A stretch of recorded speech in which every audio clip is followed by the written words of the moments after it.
Hey everyone, this is political science NET achievers YouTube channel. आज हम एक नया वीडियो लेकर आए हैं और वो वीडियो है पेपर फर्स्ट के बारे में। ठीक है, जैसा कि आपको पता है कि हमारे नेट के एग्ज़ाम में दो पेपर होते हैं। ठीक है, फर्स्ट पेपर जो आपका जनरल पेपर होता है वो सभी जितने भी अलग अलग स्ट्रीम्स के जो भी एग्ज़ाम्स हैं, ठीक है, सब में वो इक्वल ही होता है, एक तरह का ही होता है। कुछ नया नहीं, बाहर से अलग अलग मतलब सब्जेक्ट वाइज नहीं पूछा जाता, बल्कि वो एक तरह का ही होता है। ठीक है, वो होता है आपका फर्स्ट पेपर जो जनरल पेपर होता है। ठीक है, जिसमें आपको teaching aptitude, research aptitude, communication, environment और कंप्यूटर, ठीक है, इस तरह से बहुत सारी लगभग ऑलमोस्ट 10 यूनिट्स हैं, जिसमें इंक्लूडिंग रीजनिंग, कम्प्रीहेंशंस, ये सारे आपको जो है उस तरह से क्वेश्चन उन यूनिट्स में से पूछे जाते हैं। ठीक है, तो ये पेपर भी आपका अच्छा पेपर है, स्कोरिंग पेपर होता है। इसमें अगर आपका स्कोर अच्छा हो जाता है तो आपके नेट जेआरएफ होने के चांसेस बढ़ जाते हैं।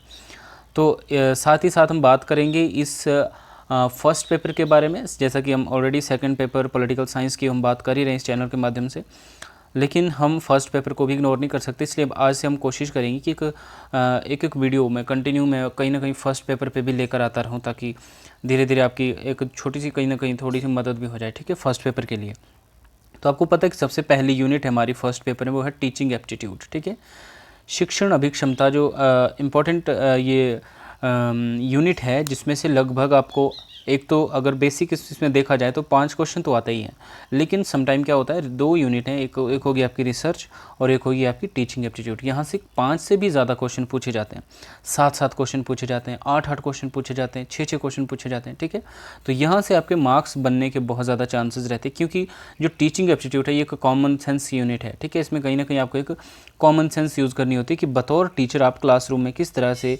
व्यवहार करते हैं। ठीक है, शिक्षण कक्षा व्यवहार कैसा है आपका। ठीक है, क्लासरूम बिहेवियर यहाँ पे देखा जाता है। ठीक है, तो इसी के बारे में हम आगे बात करेंगे। ठीक है, जो फर्स्ट है हमारा टीचिंग एप्टीट्यूड। चलिए आज हम बात करते हैं कि टीचिंग होती क्या है। ठीक है, शिक्षण का अर्थ क्या है और इसका क्या इसके अंतर्गत क्या चीज़ें आती है, इसका स्कोप क्या है। ठीक है, देखिए सबसे पहले मीनिंग ऑफ टीचिंग। ठीक है, शिक्षण का अर्थ देखिए, इसमें तीन चीज़ें हमारे सामने आती है कि मूल्यों, मानवीय मूल्यों के विकास पर बल दिया जाता है तो शिक्षण में। ठीक है, दूसरा, शिक्षण एक सामाजिक प्रक्रिया, एक सोशल प्रोसेस के तौर पर शिक्षण को माना जाता है, टीचिंग को। ठीक है, और तीसरा, शिक्षक और विद्यार्थियों की प्रत्यक्ष जो इसमें वार्तालाप होता है, जैसे कि आप खुद एक स्टूडेंट्स हैं। ठीक है, आपने स्कूल लाइफ देखी है, और टीचर और स्टूडेंट्स के बीच में एक प्रत्यक्ष वार्तालाप होता है। ठीक है, एक सामाजिक प्रोसेस भी, एक सोशल प्रोसेस भी, एक कहीं ना कहीं एक सोशल मेंटल एटीट्यूड आपका जो डेवलप किया जाता है, और आपके जो ह्यूमन वैल्यूज़ हैं, ठीक है, उसके विकास पर बल दिया जाता है शिक्षण के माध्यम से, टीचिंग के माध्यम से बताया जाता है कि आपके लिए क्या अच्छा है, क्या बुरा है, क्या आपको करना चाहिए, क्या नहीं करना चाहिए। ये सब चीज़ें कहाँ से संभव हो सकती है,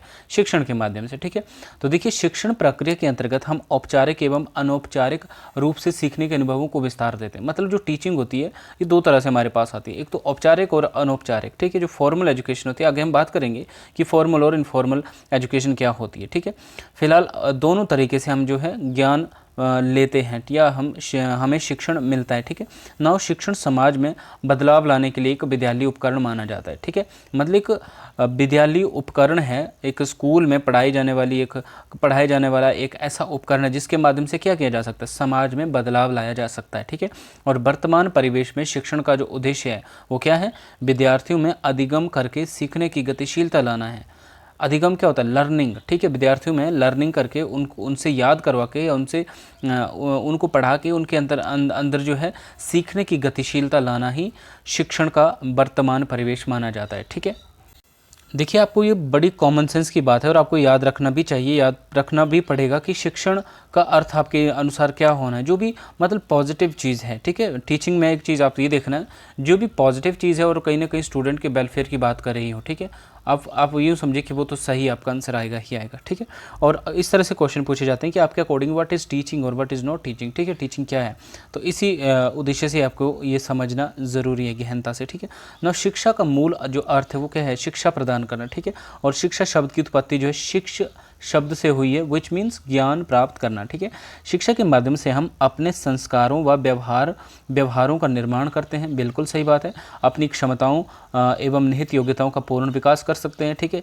एजुकेशन के माध्यम से हमें पता चलता है कि हमारे अंदर क्या कैपेबिलिटीज़ हैं, क्या क्या हमारे अंदर क्षमताएं हैं, क्या योग्यताएं हैं, ठीक है। उन योग्यताओं को हम आगे उनका विकास कर सकते हैं। अपने परिवार, समाज तथा राष्ट्र के किसी भी विशिष्ट क्षेत्र में हम क्या कर सकते हैं, अपना योगदान दे सकते हैं। कैसे? शिक्षा के माध्यम से। और शिक्षा के माध्यम से ही शिष्य के ज्ञान, उसका व्यवहार, उसको उन दोनों में जो है क्या किया जा सकता है, एक वांछित परिवर्तन लाया जा सकता है। किसके माध्यम से? शिक्षा के माध्यम से, ठीक है। नव शिक्षा का अर्थ हम दो रूपों में देखते हैं, एक व्यापक अर्थ में भी और एक संकुचित अर्थ भी लिया जाता है शिक्षा का। देखिए व्यापक अर्थ क्या है, जब हम पूरे जीवन काल में जो भी हम पर्यावरण से, अपने आसपास हो रही घटनाओं से सीखते हैं, उसको हम व्यापक अर्थ में मानते हैं कि वो जो है शिक्षा में क्या है, किस तरीके में मिलती है, हमें व्यापक अर्थ में हमें मिलती है, जो पूरे जीवन काल में हम अपने पर्यावरण, अपने इन्वायरमेंट, अपने आसपास के लोगों से सीखते हैं, ठीक है। अपने बातचीत में सीखते हैं, अपने व्यवहार से सीखते हैं, अपने अनुभव से सीखते हैं, ठीक है। ये लाइफ लॉन्ग प्रोसेस है, ठीक है।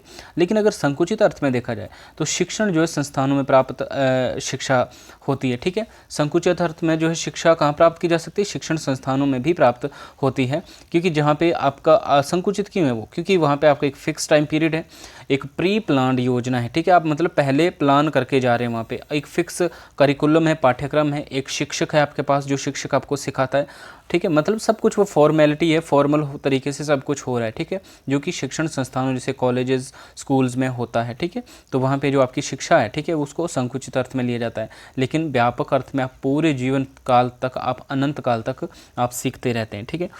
अब डेलोर कमीशन आया था कि 1996 में। डेलोर कमीशन यूनेस्को द्वारा स्थापित ये डेलोर कमीशन था 1996 में, जिसमें उन्होंने शिक्षा के माध्यम से स्टूडेंट्स के बीच में या स्टूडेंट्स के अंदर क्या क्या चीज़ें विकसित करने की इन्होंने बात की थी। देखते हैं कि इस कमीशन ने अपनी जो रिपोर्ट दी थी, ठीक है, इसमें उन्होंने शिक्षा के द्वारा शिक्षार्थियों में मानवाधिकार, सामाजिक उत्तरदायित्व, समानता उनके अंदर और लोकतंत्र भागीदारिता उनके अंदर, सुसहिष्णुता, ठीक है, सहकारी भावना और रचनात्मक पर्यावरण के प्रति संवेदनशीलता, शांति, अहिंसा, प्रेम आदि मूल्यों को विकसित करने पर इन्होंने बल दिया था, ठीक है, कि कम से कम ये चीज़ें जो है शिक्षा के माध्यम से विद्यार्थियों के अंदर जो है विकसित की जानी चाहिए, ठीक है। एक दूसरे के प्रति संवेदनशीलता होनी चाहिए, शांति होनी चाहिए, अहिंसा और प्रेम आदि मूल्य, ठीक है, सहिष्णुता और उत्तरदायित्व, समानता और सामाजिक और ये आपका मानवाधिकार, ठीक, इन सभी गुणों का विकास जो है एक स्टूडेंट के अंदर जो है होना चाहिए शिक्षा के माध्यम से, ठीक है। इन सभी गुणों को जो इन्होंने मद्देनज़र रखते हुए कहीं ना कहीं शिक्षा को आगे बढ़ाने की बात की है डेलोर कमीशन 1996 में। तो आपको ये याद रखना है कि हो सकता है इस तरह से मैच करने के लिए आए कि कौन से कमीशन ने इस तरह के गुणों को विकसित करने की बात की, तो वो था डेलोर कमीशन, और ये कब आया था? 1996 में आया था, ठीक है। अब हम बात करेंगे औपचारिक और अनौपचारिक शिक्षा। जैसे कि हमने पहले बात की कि शिक्षा हमें कैसे मिलती है, औपचारिक और अनौपचारिक तरीके से हमें शिक्षा मिलती है, ठीक है। तो देखिए औपचारिक और अनौपचारिक शिक्षण क्या है, ठीक है। शिक्षण औपचारिक और अनौपचारिक दोनों प्रकार का हो सकता है, ठीक है। अनौपचारिक शिक्षण जो इनफॉर्मल टीचिंग होती है, ठीक है, इसमें क्या होता है, ये मुख्यतः परिवार और समुदाय द्वारा जीवन के आरंभिक वर्षों में प्रदान किया जाता है। मतलब परिवार के अंदर, ठीक है, एक समुदाय के अंदर, समाज के अंदर जो हम चीज़ें सीखते हैं, जो हम नैतिक मूल्य सीखते हैं, ठीक है, जो अच्छा बुरा हम जानते समझते हैं, ठीक है, उन सब चीज़ों को क्या माना जाता है? एक अनौपचारिक शिक्षण माना जाता है। मतलब उसका कोई फिक्स समय नहीं है, ठीक है, कोई फिक्स टाइम नहीं है, कोई फिक्स टीचर नहीं है, कोई मतलब प्री प्लान्ड नहीं है वो चीज़, ठीक है, वो अनप्लान्ड चीज़ है और जो नेचुरली हो रही है, नेचुरली कोई इंसिडेंट होता है, ठीक है। उससे हमें जो एजुकेशन मिलती है कि हमें ये करना चाहिए, ये नहीं करना चाहिए, ठीक है, परिवार के अंदर कैसे उठना चाहिए, कैसे बैठना चाहिए, कैसे बड़ों से बात करनी चाहिए, ठीक है, किस जीवन के किस पड़ाव में हमें निर्णय लेने चाहिए, अपनी ज़िंदगी को कैसे जीना चाहिए। तो ये जो लाइफ लॉन्ग ये प्रोसेस चली रहती है, इसको कहीं ना कहीं इनफॉर्मल एजुकेशन या इनफॉर्मल टीचिंग के अंतर्गत जो है माना जाता है।